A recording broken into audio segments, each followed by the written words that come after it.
আমাদের মধ্যবিত্তদের সংসারে একটু হিসাব করে চললেই দিন শেষে অনেকটা ভালো থাকা যায়, আর এজন্য আমাদের একটু বুদ্ধি খাটিয়ে চলতে হয়।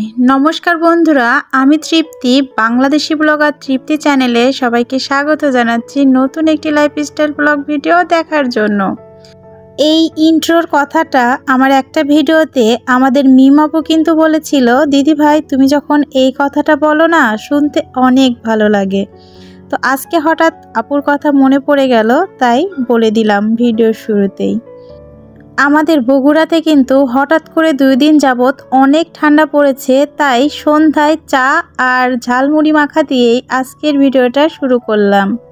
চায়ের সঙ্গে এরকম মুড়ি মাখা খেতে কিন্তু অনেক ভালো লাগে। আমরা যারা মধ্যবিত্তরা আছি তারা কিন্তু এই খাবারটার সঙ্গে অনেকেই পরিচিত। বিশেষ করে আগের দিনে এই খাবারটা কিন্তু সন্ধ্যার নাস্তায় অনেকেরই অনেক পছন্দের খাবার ছিল। এখন সময়ের পরিবর্তনে আধুনিকতার ছোঁয়ায় আমরা কিন্তু অনেকটাই আপডেট হয়ে গেছি, তাই এই খাবারটা এখন খুব একটা কিন্তু বাচ্চাদের পছন্দ নয়। বাচ্চাদের বিভিন্ন ফাস্টফুড আইটেম বেশি পছন্দ। তো যাই হোক, পুরনো খাবারটা খেতে বেশ ভালোই লাগছিল। আর এই খাবারটা কার কার পছন্দ জানাবেন। তো চা খেতে খেতে একটু ফোনটা হাতে নিয়েছিলাম, আর ওদিকে চুলাতে দুধ বসানো ছিল। কিভাবে যে হাঁড়ির সঙ্গে দুধটা পুড়ে এঁটে গেছে আপনারা দেখতেই পাচ্ছেন। আর এটা পরিষ্কার করতে যে কতটা কষ্ট হবে আমরা গৃহিণীরা কিন্তু সেটা খুব ভালোভাবেই বুঝতে পারি। তো আমার অনেক আপুদেরই কিন্তু এমনটা হয়, আমি জানি। চুলায় দুধ বসিয়ে ভুলে যায় আর সেটা পরিষ্কার করতে অনেক কষ্ট হয়। তারপরে এই যে আমার অত্তিমা আমাদের জন্য ফুলকপির পাকোড়া বানিয়েছিল, সেগুলোই সবাই মিলে খেয়ে নিচ্ছি। শীতের সিজনের নানা রকম সবজির মধ্যে পেঁয়াজও কিন্তু একটি সবজি। আর এই সিজনে এই পেঁয়াজের দাম কিন্তু অনেক কম থাকে, আর বছরের অন্য সময়গুলোতে চড়া দাম দিয়ে কিন্তু আমাদের কিনতে হয়। তো আমরা যদি একটু বুদ্ধি করে কম দামে এই পেঁয়াজগুলো কিনে তারপর আমরা ডিপ ফ্রিজে বা নর্মাল ফ্রিজে সংরক্ষণ করতে পারি, এতে করে আমাদের সংসারের খরচ যেমন অনেকটাই বেঁচে যায়, আমাদের কাজের কষ্টও কিন্তু অনেকটাই কমে যায়। এছাড়াও সামনে কিন্তু রমজান মাস আসছে, আর রমজানে সব জিনিসের সঙ্গে সঙ্গে পেঁয়াজের দামও কিন্তু দ্বিগুণ বেড়ে যায়। তো আমরা যারা মুসলিম ধর্মাবলম্বী আছি তারা কিন্তু চাইলে এই সময়ে অল্প টাকায় বেশি করে পেঁয়াজ কিনে সংরক্ষণ করে রাখতে পারেন। তো আজকে আপনাদের সঙ্গে ছোট্ট একটা টিপ শেয়ার করব। এভাবে পেঁয়াজগুলো কিন্তু আপনারা বটি বা চাকু যেটার সাহায্যেই হোক ছুলে জলে খুব ভালোভাবে পরিষ্কার করে ধুয়ে নেবেন। তারপর এভাবে একটা টাওয়ালের মধ্যে পেঁয়াজগুলোকে খুব ভালোভাবে মুছতে হবে, যাতে করে পেঁয়াজের গায়ে কোনো প্রকার কোনো পানি বা জল যেটাই বলি না কেন সেটা যেন না থাকে। এতে করে কিন্তু পেঁয়াজ বেশি দিন থাকবে না, নষ্ট হয়ে যাবে এবং পেঁয়াজ থেকে একটি ব্যাড স্মেল বের হবে। তো খুব ভালোভাবে শুকনা করে এভাবে টাওয়ালে মুছে তারপর অফ ক্যামেরাতে আমি পেঁয়াজগুলো 2 রকমভাবে কেটে নিয়েছি। এই যে কিছু পেঁয়াজ এভাবে চাকা চাকা করে কেটে নিয়েছি, আর কিছু পেঁয়াজ নিয়েছি আর কি চাকা থেকে একটু কুচি কুচি করে কেটে। মেন কথা, কিছু পেঁয়াজ আমি চাকা চাকা করে কেটে পেঁয়াজের সঙ্গেই লেগে লেগে আছে, আর কিছু পেঁয়াজ ছাড়িয়ে নিয়েছি। তো এখন একটা বক্স নিয়ে এর মধ্যে এই যে আমরা টিস্যু পেপার দিয়ে পেঁয়াজগুলো সংরক্ষণ করব। আমি এখানে অল্প পরিমাণে পেঁয়াজ নিয়ে দেখাচ্ছি, চাইলে আপনারা কিন্তু বেশি পরিমাণে পেঁয়াজ নিয়েও আপনারা ডিপ ফ্রিজে সারা বছরের জন্য সংরক্ষণ করতে পারেন। তো আমি এখানে প্রতিদিনের রান্নার জন্যই কিছুটা পরিমাণ পেঁয়াজ এভাবে নিয়ে আমি নর্মাল ফ্রিজে সংরক্ষণ করব। তবে আপনারা এটা ডিপ ফ্রিজেও রাখতে পারবেন। কিভাবে সারা বছরের জন্য সেটাই দেখাচ্ছি। আপনারা যদি কয়েক মাস বা বছরের জন্য ফ্রিজে সংরক্ষণ করেন তাহলে কিন্তু পেঁয়াজের উপরে এরকম কিছুটা লেবু স্লাইস দিয়ে কেটে দিতে হবে। এতে করে পেঁয়াজের থেকে ব্যাড স্মেল বের হবে না, পেঁয়াজ কিন্তু একদম ফ্রেশ থাকবে। তারপর উপর থেকে এরকম একটা টিস্যু দিয়ে পেঁয়াজটা ঢেকে তারপর উপরের যে ঢাকনাটা সেটা দিব, কারণ ডিপ ফ্রিজে রাখলে উপর থেকে জল যে হবে সেটা কিন্তু টিস্যুতে পড়বে। এই জলটা সরাসরি পেঁয়াজে যাবে না, আর পেঁয়াজ কিন্তু ভালো থাকবে। আর নর্মাল ফ্রিজে রাখলে লেবু দিয়ে রাখার দরকার নেই, নর্মালি এভাবে কিন্তু 1 সপ্তাহ থেকে 15 দিন পর্যন্ত খুব ভালো থাকবে। এখন আপনাদের জন্য আর একটা টিপ শেয়ার করি। তো তো অনেক সময় দেখা যায় যে মানে পেঁয়াজ বাটা রসুন বাটা আমরা ফ্রিজে রাখলে বের হয়ে সেটা নরম হতেই কিন্তু অনেকটা সময় চলে যায়, ঝটপট রান্না করার থাকে।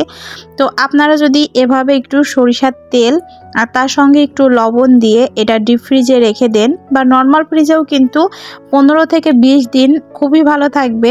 আর মাসের পর মাস রাখার জন্য আপনারা এভাবে একটু তেল লবণ মিক্স করে ডিপ ফ্রিজে রেখে দেবেন, তাহলে কিন্তু এই মশলাগুলো অতিরিক্ত বরফ হবে না। আর আপনারা সহজেই কিন্তু এভাবে ফ্রিজ থেকে বের করে রান্নায় ব্যবহার করতে পারবেন। তো আমি তো ঝটপট এই টিপসগুলো ফলো করি আর সেগুলো আপনাদের সঙ্গেও শেয়ার করলাম। আর পেঁয়াজের উপর একটু সরিষার তেল দিলে না পেঁয়াজটা আরও বেশি দিন পর্যন্ত ভালো থাকবে, সেটাও আপনাদের সঙ্গে দেখিয়ে দিলাম। এখন হয়তো আপনাদের মধ্যে অনেকে আছেন বলবেন যে আমি এগুলো জানি, আপনার থেকে জানার দরকার নেই। তবে যারা জানেন বা যারা মধ্যবিত্ত না আপার ক্লাসের, তাদের জন্য কিন্তু আমার ভিডিওটা না।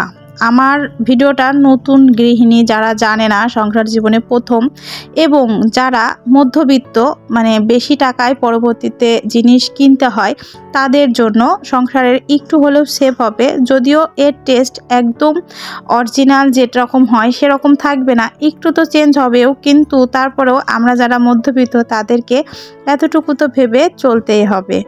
তো যাই হোক, আমি যে বাটা মশলাগুলো ওগুলো আর কি ডিপ ফ্রিজে তুলে রাখলাম, আর পেঁয়াজের কাটা যেগুলো সেগুলো আমি আর কি নর্মাল ফ্রিজে তুলে রাখলাম আপাতত পরের দিন রান্নার জন্য। চাইলে আপনারা কিন্তু এভাবে ডিপ ফ্রিজেই সংরক্ষণ করতে পারেন। আমার আপাতত ডিপ ফ্রিজে রাখবো না, আবার পরবর্তীতে বেশি করে পেঁয়াজ এনে তারপর আর কি ডিপ ফ্রিজে রাখবো। এখন কালকে রান্নার জন্য ওটা আর কি নর্মাল ফ্রিজেই রেখে দিলাম। আজকে রান্নায় ছোট মাছের চচ্চড়ি করব, এজন্য মাছগুলো লবণ হলুদ মাখিয়ে একটু ভেজে নিলাম। তারপর আর একটু তেল দিয়ে জিরা আর কাঁচা লঙ্কা পেঁয়াজ দিয়ে একটু ভাজা ভাজা করে তারপর আলু কুচি দিয়ে আর একটু নাড়াচাড়া করে নিব। আর এভাবে ছোট মাছের চচ্চড়ি করলে এত টেস্ট হয় আমি কি বলবো। আমরা সবাই কিন্তু খাই, এক একজন এক এক রকম করে, কখনো মাখা হাতে মাখিয়েও করে থাকি, আবার মাঝে মাঝে এভাবে করি। এভাবেই কিন্তু আমার কাছে বেশি টেস্ট হয়, যার কারণে ভাবলাম যে আপনাদের সঙ্গে একটু শেয়ার করি।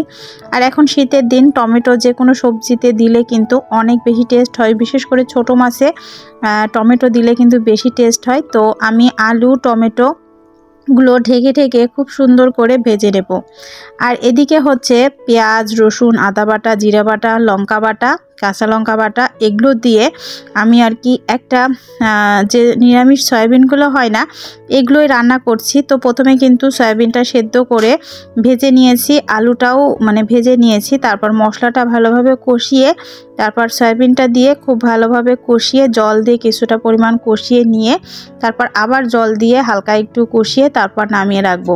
মোট কথা নিরামিষ মাংস একে কিন্তু বলা যায়। অনেক সময় ঘরে কিন্তু মাছ মাংস ডিম থাকে না, বাচ্চারা খেতে চায় না, তো এভাবে কিন্তু সয়াবড়ি যদি রান্না করা যায় তাহলে একদম নিরামিষ মাংসের মতোই টেস্ট হয়, অনেকটা মুরগির মাংসের যে টেস্ট হয় না সেরকম কিন্তু ফিল হয়।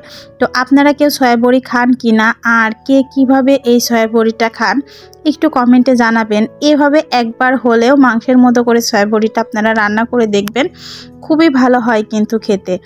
তো এদিকে সয়াবড়িটা কষিয়ে নিয়ে আবার ঝোলের জন্য একটু জল দিয়ে দিয়েছি, আর ওদিকে কিন্তু আলু আর টমেটোটা ভালোভাবে ভাজা হয়ে যাওয়ার পরে মাছ দিয়ে জল দিয়ে ফুটতে দিয়ে দিয়েছি।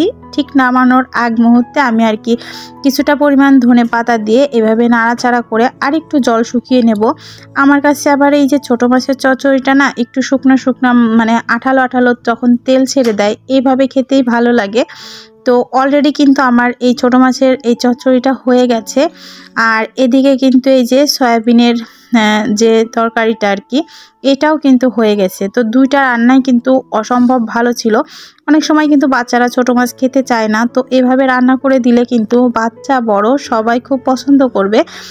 আমার ফ্যামিলি সবাই তো খুব পছন্দ করে, তো আপনাদের সঙ্গেও তাই শেয়ার করলাম। তো এই ছিল আমার আজকের ভিডিও। জানি না আপনাদের কাছে কেমন লেগেছে, ভালো লাগলে একটি লাইক দিয়ে ভিডিওটি ফ্রেন্ডস ফ্যামিলির সঙ্গে শেয়ার করবেন। আজকের ভিডিও এ পর্যন্তই, দেখা হবে পরবর্তী ভিডিওতে। এতক্ষণ দেখার জন্য ধন্যবাদ।